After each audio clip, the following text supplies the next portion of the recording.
کچھ حکیمی دوائیں ایسی ہیں جو زندگی بھر استعمال میں ویسے ہی رکھو، بڑا فائدہ ہوتا ہے، جو صدیوں سے استعمال ہوتی چلی آ رہی ہیں. ڈاکٹر نہیں مانتے ان کو، تو ڈاکٹروں کی مت سنو اس میں، وہ صدیوں سے، کیونکہ ڈاکٹر نے اس کی ریسرچ ہی نہیں کی ہے نا.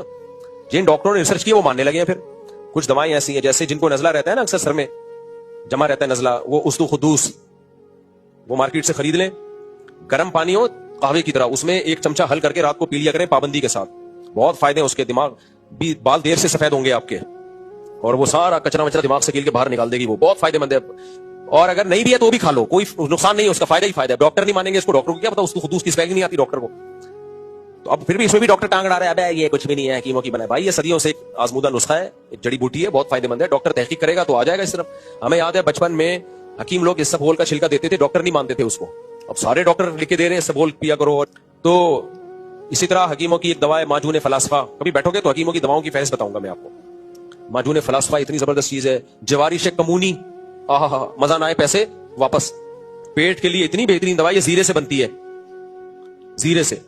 جن کو پیٹ کے ابھار اور یہ سب چیزیں رہتی ہیں تو وہ جوارش کمونی کھانے کے بعد گرم پانی سے تھوڑا سا کھا کے دیکھیں، ایسا بہترین خاندانی پیٹ ہو جائے گا. ہاں جب پیٹ کی کوئی پرانی بیماری ہو، کوئی زخم ہو، وہ ایک الگ بات ہے. چھوٹے موٹے تو یہ نہیں سے ہو جاتے. جو شاندہ یہ جو جڑی بوٹیوں والا آتا ہے، یہ نہیں جو آپ قہوہ کی شکل میں پیتے ہیں، یہ جو جڑی بوٹیوں والا جو شاندہ ہے نا، جڑی بوٹیوں والا اتنا فائدہ مند ہے صحت کے لیے. آپ کو نزلہ ہو دیر سے ٹھیک کرے گا، یہ دیر سے، لیکن خاندانی ٹھیک کر دے گا آپ کو. آپ اس کو 2 گھنٹے پانی میں بھگوئیں، پھر یعنی 2 گلاس پانی میں آپ نے 2 گھنٹے یہ جو شاندہ بھگونا ہے. ابھی بھی میرے پاس پڑا ہوا ہے دراز میں، بس پڑا ہوا ہے، دیکھ دیکھ کے خوش ہوتا رہتا ہوں، کیونکہ اس کے لیے محنت کرنی پڑتی ہے.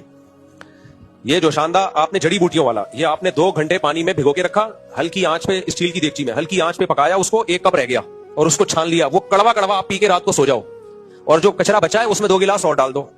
اس کا نسخہ ہی آپ پڑھ لو نا. ایسی خاندانی چیزیں، خمیرہ، گاؤ زبان اور بلفشائیں گلفشاں، پتہ نہیں کیا کیا ایسی جنت کے سارے پھل اس میں ڈالے ہوئے، نام سے ہی آدمی کا خوش ہو جاتا ہے.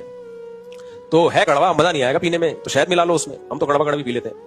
آپ رات کو پیو، پی کے سو جاؤ، اور وہ آپ نے جو وہ تھا نا، وہ 2 گلاس پانی دوبارہ اس میں ڈال دیے. صبح پھر اسے بوائل کرو، لو پھر وہ بھی پی لو نہار مخالی پیٹ. چند دن پی کے دیکھو، ایک دم فائدہ نہیں ہوگا. 3-4 دن کے بعد آپ دیکھو سر سے پرانا فرنیچر، پرانے جو چیزیں نکلیں گی نا، جو چیزیں نکلیں گی نا کے راستے، پرانا فرنیچر، پرانے لحاف، دادی کا جہیز، ٹوٹی ہوئی الماریاں، جیسے پرانے گھر سے نہیں سامان نکل رہا ہوتا جب صفائی ہوتی ہے، پرانے چپل، یہ سب کچھ نکلے گا سر سے.